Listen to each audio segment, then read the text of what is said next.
I'm Joe Dallas. This is Sound Doctrine Bites. Yeah, I wonder if you've ever had somebody say they want your help.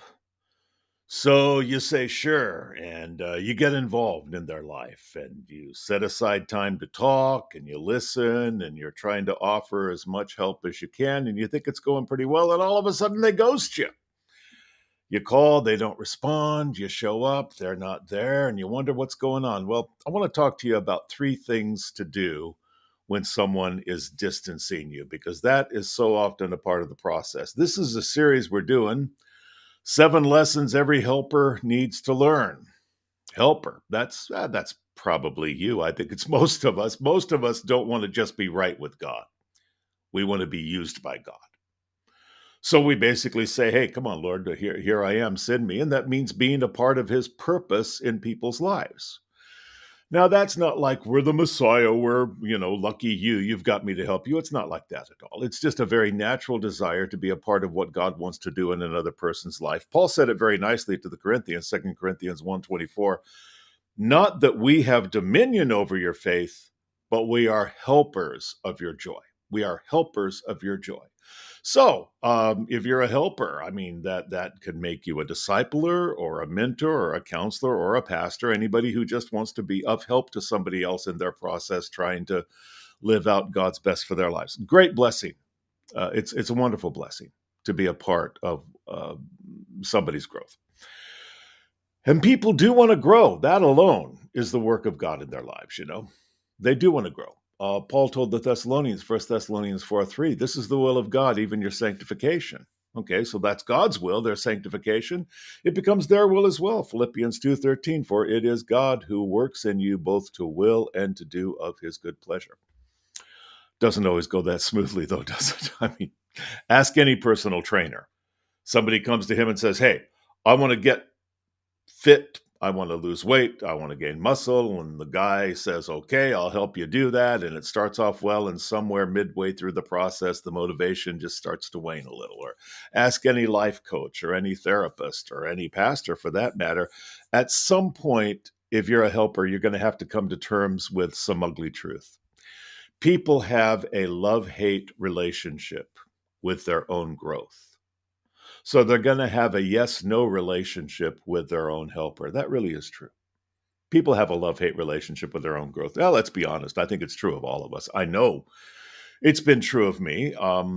There will always be in me some part of me that resists growth.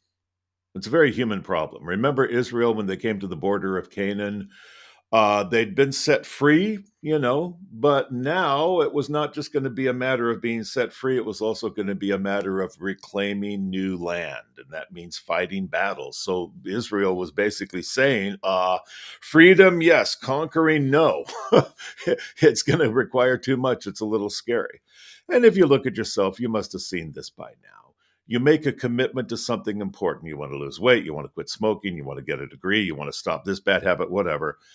And, that is really what you want, but there is still a part of you that does not want that. So, I mean, you must have seen this by now. And by this, I mean the A word, ambivalence. Ambivalence. I think we always desire to grow, and we always desire to stay. We want to go conquer the promised land. We want to stay at the border because the battles look too difficult. That's ambivalence. Ambivalence technically means contradictory feelings or ideas. That's all. Contradictory feelings or ideas. I know a lot about that. I remember years ago really praying for growth and really praying, oh, Lord, please, I just want to give it all to you. I want to give it all to you. And I was in a worship service singing, I surrender all. And in my head, the words were coming out, I sure hinder all. They're both equally true, I guess. I do. I surrender all. I do. And yet, I sure hinder all. And that's an ambivalence that usually shows up, especially once someone's own growth process has really kicked into gear. I had a great experience with a good Christian counselor, good Christian therapist, actually, back in '84 for, I think about a year and a half, really a turning point in my life. And we established a good bond. But like all counseling, it started off primarily with exploration and empathy, and eventually it got into coaching. The exploration and the empathy part I loved. Oh, yeah, you feel my pain. Good. You want to talk about my feelings. Good. You want to talk about my background. You want to assess where I've been. You want to get a better understanding of why I've been doing what I've been doing. Yeah, I like that. That's great. But then the coaching starts. Okay, Joe, now let's get into training. And whoa, all of a sudden, I'm not liking the guy much. No, I didn't realize what was happening. A lot of people of a more analytic bent would call it transference when you start projecting onto your therapist or your coach or your counselor or your pastor sort of unfinished business you have with maybe your parents or some significant person in your life. And all of a sudden you are reading into the person who's trying to help you all the weird stuff that happened between you and these other people. That, I guess that often happens. I think also, though, whoever is speaking truth into your life, at some point, you're not necessarily going to like it. It's one of the reasons Paul told the Galatians 4:16, am I therefore your enemy because I tell you the truth?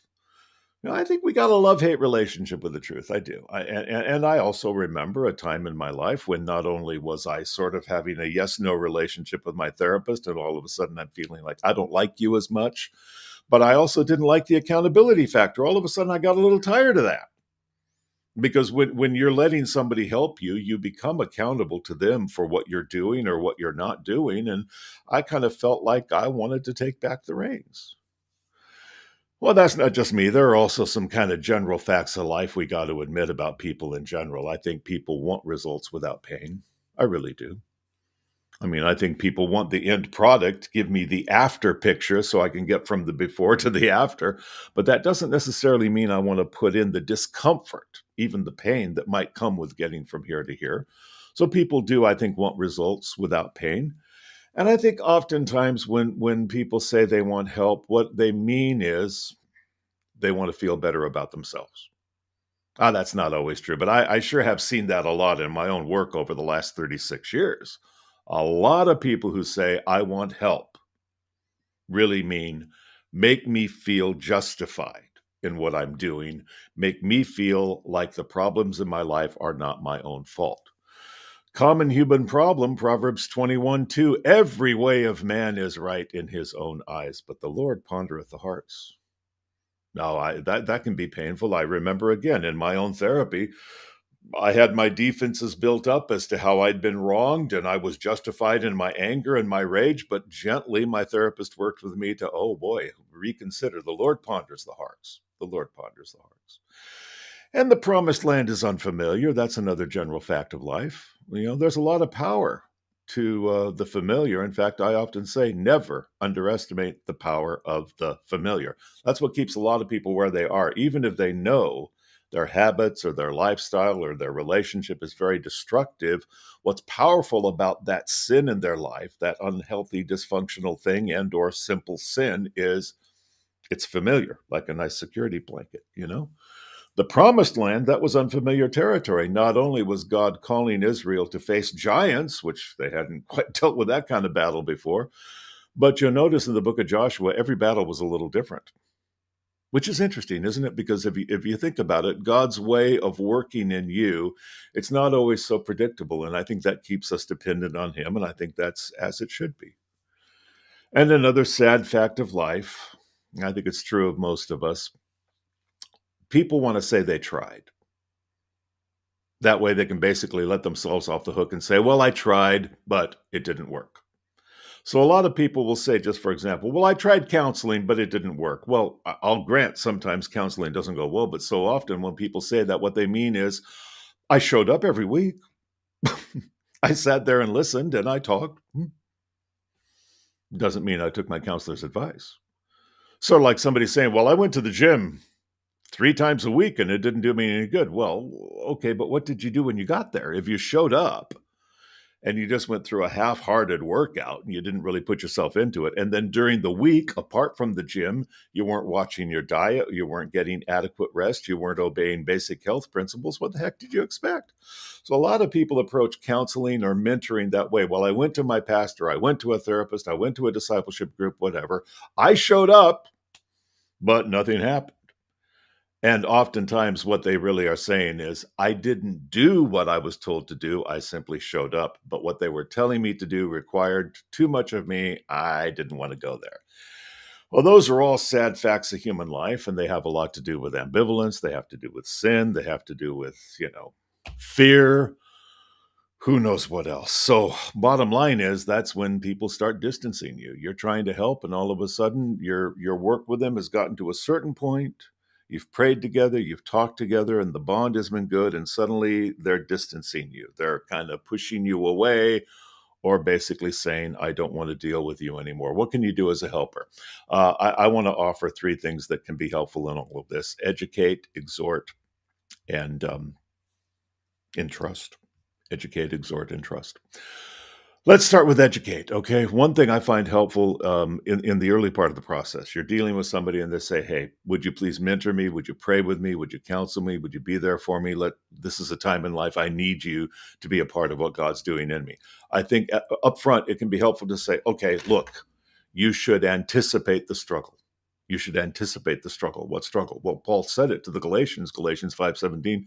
The flesh wars against the spirit wars against the flesh. These two are contrary to each other. So life is never what you would want it to be. That struggle is going to be there. And more to the point, I want to invest in you. I will be here for you. I will give it my best shot. I really will. But I want you to know at times you're not going to like me. You're not going to like the process. You're not going to like the struggle. And at times you're going to feel like saying, let's end this. It's uncomfortable. I think it's getting weird, what have you, And I think you can say it plainly. Sometimes you'll love the truth. Sometimes you'll hate it. Sometimes you'll love me. Sometimes you'll hate me. It's true. It's true. Now, let's not let ourselves off the hook as helpers, okay? Sometimes we really mess up. And sometimes when people say, I don't like you, or I'm not getting anything out of this, it is our fault. It's not always them. Sometimes we just get it wrong. In fact, my first clinical supervisor told me, hey, don't worry about disappointing the people who come to you. You will. Be honest about it, be humble about it, acknowledge the wrong if you are in the wrong, and try to work it through with them. Apologize, explain, hang in there with them. And often I find when that type of thing happens, that type of thing meaning, I said something stupid, I made a very wrong interpretation, my advice wasn't so good, I forgot an appointment, who knows? You try to work it through, and oftentimes the bond becomes even stronger as a result. So not every complaint against a helper is illegitimate. There are a lot of times we can mess up, but I think that frequently we have to explain to the person, it is also true. Yes, if I mess up, I will admit it, but I want you to understand, even if I'm giving you the best advice possible, there are going to be times you are not going to like it. That's the way it works. So let's anticipate that up front so we deal with it properly when it happens. So you can educate. Then you can exhort. I think if you're finding somebody is starting to distance you, like, well, I don't know if I want to meet anymore, or I don't know, this is getting too hard, or I just am not happy with the results I'm getting. I don't feel it's worth the investment. And I kind of want to go back to my old patterns or my old way, or I just as soon not invest so much in this. You can be the exhorter who says you can finish the course. You can finish the course. One of the most, I think, peaceful things Paul said, 2 Timothy 4:7, I finished the course. I mean, facing the end of his life, he could say with integrity, I didn't do it perfectly, but essentially I have done what I was sent here to do. I have finished the course that was set before me that God gave me. God is no respecter of persons. If Paul said that, we can say that. We should be able to, And I think all of us at some point need somebody who is saying to us, you absolutely can do this. You have, by the grace of God, conquered hard things in your past. You can conquer hard things in your present. I am with you. I am cheering you on. I will hear you, and I will do all I can to build you up. Keep running. Stay in that race. You can finish the course.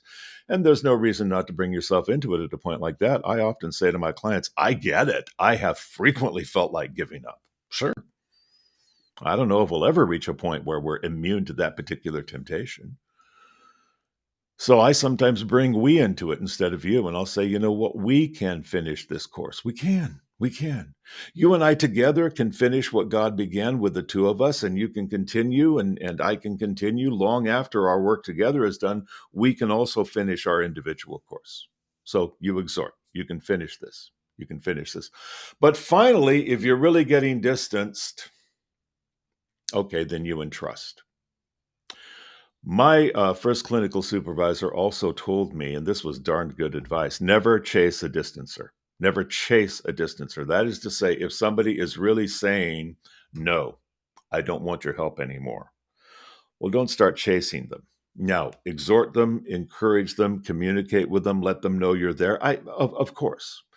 But there is a point where you basically have to say, all right, if you are really saying you no longer want me to be a part of this process, you don't want us to be meeting, you don't want us to be talking, of course, I'm not going to force that. I'm not going to stalk you, but I'm entrusting you into the care of God. Because if you chase people, it kind of reinforces the dynamic. A lot of people approach help with a sort of victim mentality and say, somebody needs to rescue me. Somebody needs to chase me. Somebody needs to keep the process going. And so I'm going to go into my distancing mode. It's rather passive aggressive, and I'm going to sort of manipulate you into constantly chasing me. And some people like the power of being chased. And sometimes people simply are saying, for whatever reason, I no longer want to continue this process with you. And at a time like that, I think we go back to Psalm 138:8. The Lord will perfect that which concerns me. Thy mercy, O Lord, endures forever. Do not forsake the work of thine own hands. And if you don't get this established as a helper, you're going to go flat out of your mind. You really will, because you're going to think it's all up to you, and it's not up to you. In fact, next week, we're going to be talking about the fact that you are a member of the choir. You're not a soloist. You're not the only voice working in that person's life. So if that person decides, I'm going to terminate my season with you, okay, even if you don't really feel like it's the time and you feel like they're avoiding something they shouldn't avoid, you still entrust that, okay, Lord, here's the deal. I did not start the process with this person, you did. I did not implant in this person the desire to be more fruitful, more healthy, more holy and strong. And since I'm not the one who got the process going, I'm not the one upon whom it is dependent to keep the process going. So I entrust them. I entrust them. I entrust them to you with a prayer, your will be done in their life. I hope I have been a good steward to them. Where I was wrong, I apologize and ask forgiveness. And if they have decided that prematurely they wish to end it, of course, at some point the process ends between us and the person. People shouldn't be in counseling forever. But if you really feel, hey, they're kind of bolting away from this before they should, you don't chase them. You don't, basically stalk them. You say, in essence, okay, I entrust you into the will of God. I know that work began in you, and I know it will continue whether I'm a part of it or not. I know it's going to continue. This is a wonderful truth, and I think it's a freeing truth as well. The investment is in our hands. The outcome is in God's. It is within our power to invest in people. We should. We really should. But the outcome of that investment, no, that is not within our power. That is in God's hands. And those are pretty good hands to be in, aren't they? Well, like I said, next week, we're going to be talking about the fact that you are not the only voice or the only influence in that person's life, but you are one of many. And as one of many, you have an important role to play. Look forward to talking with you about that. Meanwhile, please do like this page if you have not yet liked this Facebook page, Sound Doctrine Bites. You got a comment, question, criticism, any feedback? I'd love to hear from you. Let me know. Also, if you have not yet checked out my weekly podcast, Christians in a Cancel Culture, please do. That's set up to help believers discuss some of the hot button issues of the day. And boy, we've got them, don't we? Christians in a Cancel Culture. Go ahead and subscribe to that podcast. I'd love to keep you up on our projects and on different communications we've got going. And if you'd like to support this work so we can go on providing free content, just go to joedallas.com/giving, joedallas.com/giving, so you can be an ally to Cloudfire Ministries here. Well, we're here every Wednesday, Facebook Live, 12 noon Pacific Standard Time. I will see you next week. Meanwhile, let's keep in mind two critical questions, both of them asked by first Saul of Tarsus, then Paul the Apostle. Lord, what would you have me to do? Well, what saith the Scripture? Good question. Let's keep asking it, okay? Good seeing you. God bless.